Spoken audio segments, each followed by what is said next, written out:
Here we have a CR assumption question, and as always, I had to redact certain portions of it, so if you'd like to see the full question, go ahead and take a look in the description box, click the link to GMATClub, try it out, and come back when you're ready.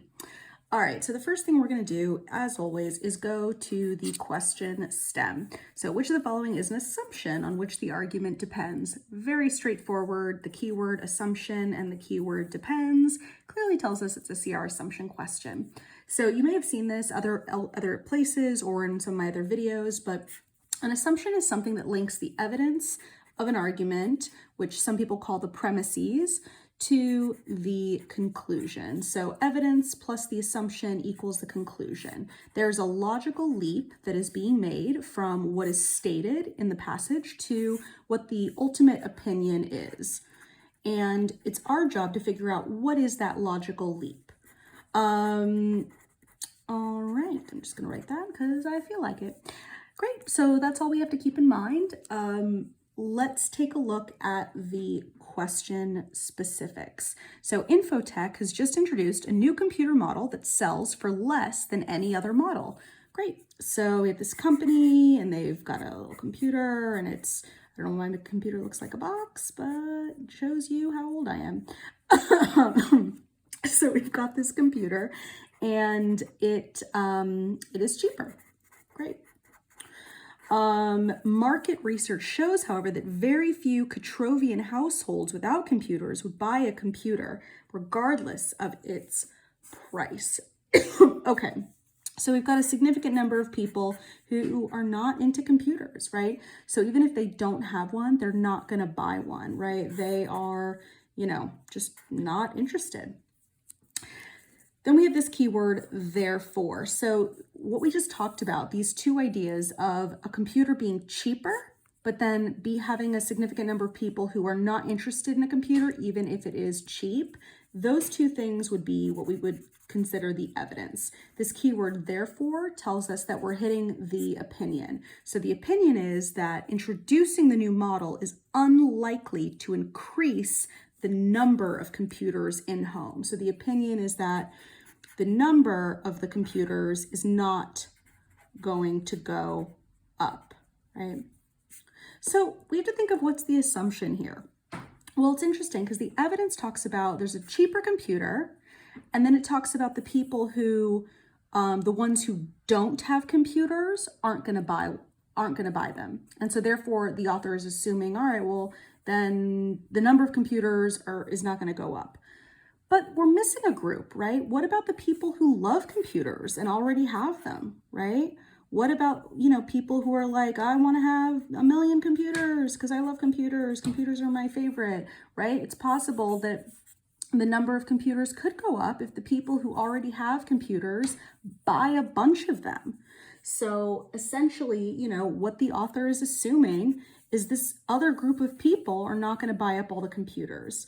So prediction that the people, who maybe love computers, that's supposed to be a little hard, who love computers, are not going to buy, a lot more of the new cheaper one, right? Maybe they'll double up, maybe they're going to just everyone's going to buy 7 computers.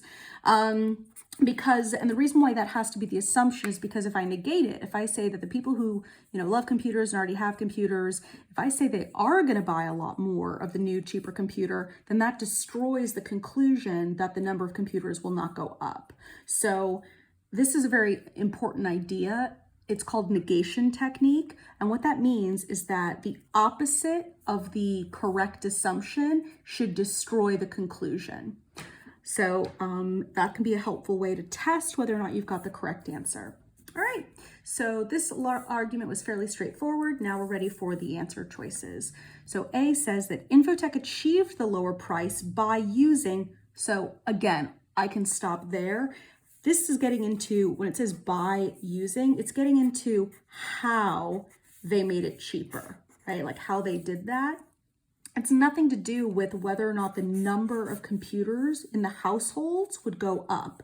We need the correct assumption to focus on the households, not how they made it cheaper. That's just A is sort of like some backstory on the company, and that's not what the argument focuses on. It's about the number of computers. So sometimes you can just stop as soon as you realize you're on the wrong path, and that's exactly what by using tells me. Let's take a look at B. The main reason cited by consumers for replacing a personal computer is the desire to have an improved model. Okay, so maybe this indicates that people who already have one might prefer to have one that's an improved model versus one that's just cheaper.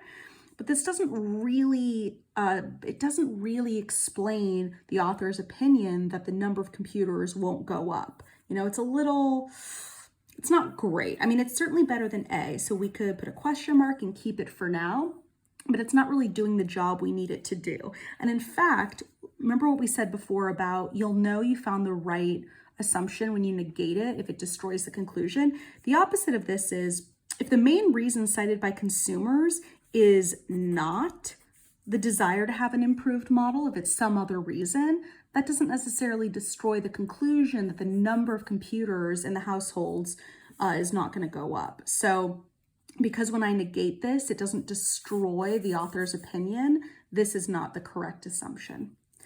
C says households that already have computers are unlikely to purchase the new model as an additional computer for home use. Yep. And that's exactly what our prediction said, right? The author needs it to be true that the people who already have computers aren't just going to keep buying a bunch more of them because they don't want the number of computers to go up. So this is a great answer. And again, if I negate it, if I said that the households that already have computers are likely to purchase the new one, then that means that the number of computers will go up, and that's not what the author wants. So when I negate C, it destroys the conclusion. That's how I know it's probably the correct answer.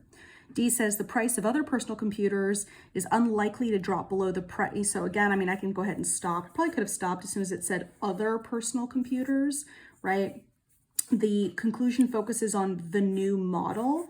So it's specifically only focusing on Infotek's model. We don't care about other personal computers. That's really out of scope. And then finally, E says most personal computers purchased are intended for home use, right? Intended, this gets into the psychology of the consumer. Again, stay away from answer choices that focus on inner motivation, psychology, intention, what's going on inside people's brains, unless, of course, the argument itself is about psychology. I recently published a CR must be true question, and I cannot remember for the life of me exactly what the question wording was, but if I can find it, I'll put it in the description box. But it was another one where several of the wrong answers were focused on the inner motivation of people, and that's why they were wrong. So E falls under that similar trap. It's sort of if we want to give it a name, we call it the inner psychology trap, inner motivation trap. So E is incorrect. So B and C were our best two answer choices, and for reasons we already went over, C is our correct answer. Fairly straightforward assumption question. It's interesting, this idea of a group that sorry, let me be a little more clear. It's what is interesting here, which you see in other CR questions, especially CR assumption, weaken, and strengthen, is the idea of a group of people that the argument focuses on, and then a group of people that's sort of the opposite of that group that the argument doesn't explicitly talk about. So here we're talking about people who don't have computers, and then the argument kind of conveniently leaves out the idea of people who do have computers. So, you might see another argument where it's about people who don't play video games, and then you make some sort of an inference about people who do play video games, or people who didn't participate in a study versus people who did participate in a study. So always kind of think of of groups as sort of two sides of a coin. There's people who are in the group, people who are not in the group. A lot of arguments involve those ideas. So this was a phenomenal teaching question. I hope it was clear. If not, feel free to ask any questions in the comments below.